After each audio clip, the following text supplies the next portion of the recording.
Okay ready. అయితే ఏంటి చెప్పు చెప్పు చెప్పు చెప్పు. బిర్యానీ, మటన్, చికెన్, బిర్యానీ ఉంటుంది. గంట దెబ్బ కాదు.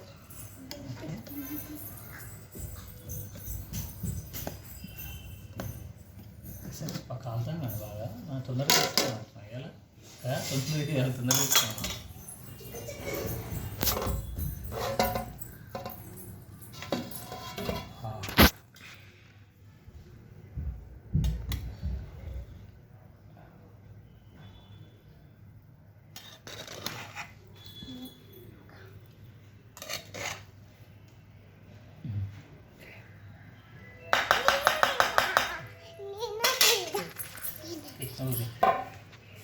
ఇది ఎలా గోధుమ పిండి వేయాలా?